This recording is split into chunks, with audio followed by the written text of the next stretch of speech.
This year, I was inspired by this Givenchy dress from Breakfast at Tiffany's. I loved the hot pink color and the shape of the dress. Unfortunately, it's less than 2 weeks to Christmas, so I won't be able to recreate the dress and fabric exactly. I decided to start with this 1960 vintage Modella pattern that really echoes the shape of the skirt and has a large sash at the waist.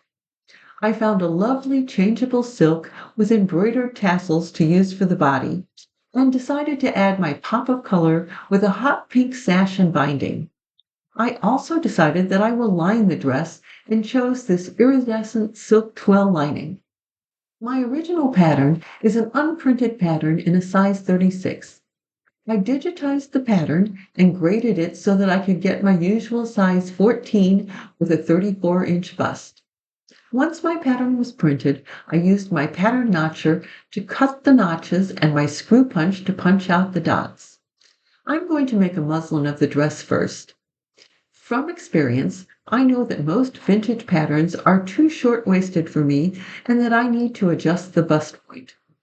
I always do a rough fitting of the pattern pieces before cutting.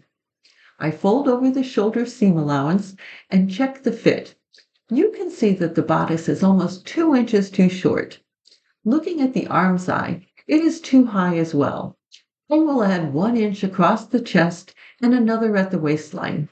I can also see that the bust point needs to come down about a half an inch. I'll adjust the pattern pieces before cutting out the muslin to assure I have a better starting point. I have made the adjustment to both the front and back bodice pieces. I know that I will want to drop the neckline, but I am going to leave it as drafted on the pattern and adjust on the muslin to get the look just right. The skirt measured fine around the waist and hips, so I will leave the pieces as they are, but probably add a bit of extra seam allowance, just in case. I've added some extra seam allowance at the shoulders and the side seams just in case, and here it is sewn up. Now it's time for the fitting.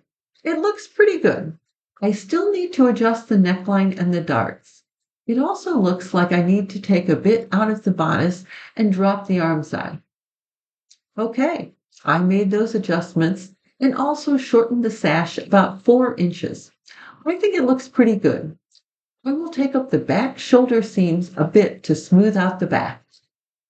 I have finished transferring my changes to the pattern pieces and adjusted them. Since I am planning to bind the edges of the dress along the armholes and the neckline, I did not add a seam allowance there. I also drafted pieces for the facings and lining. Even though the pattern does not call for it, I'm going to line the dress to give it more body. I also made sure to draft some pockets. Now it's time to start cutting. Everything has been cut out. The first project is the buttonholes. I have decided to do bound buttonholes in the contrast fabric. After applying a square of interfacing to the reverse side of the fabric, I pinned the buttonhole pieces in place. Phew! That was quite a chore.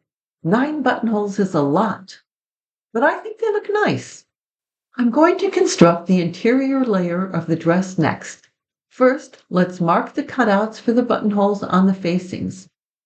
Then, I stitch around them and turn under the openings. I will stitch them in place once the dress is together. Once done, I stitch the linings to the facings to create the interior structure. I have also stitched the pockets to the skirt pieces.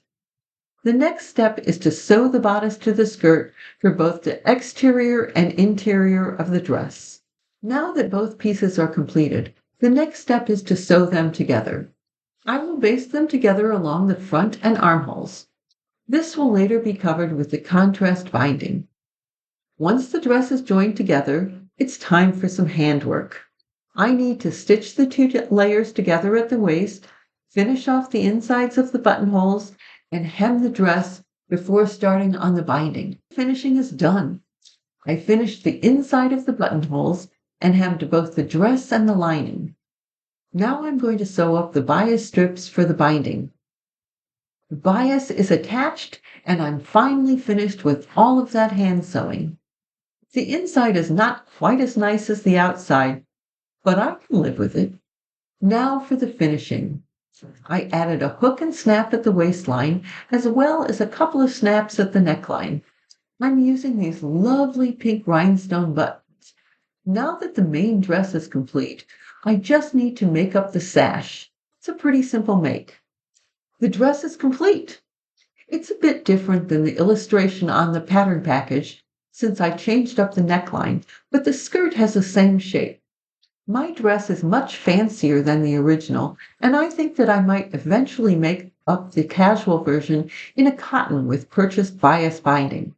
For my version, I changed up the neckline and added a lining with facings. I also added pockets. I made bias binding from the same silk I used from the sash and the buttonholes. The body of the dress is a lovely silk embroidered with pink tassels. I used a changeable twill for the lining. The dress is very comfortable, and the pockets make all the difference. This pattern is available in my store in sizes 10 to 26. That's a 31-inch bust to a 46-inch bust. Check out this and my other vintage patterns at the link below. This year, I'm going to share the step-by-step process of making up one of my vintage patterns each month before releasing the pattern for sale. Be sure to watch along to see how I do it. See you next month.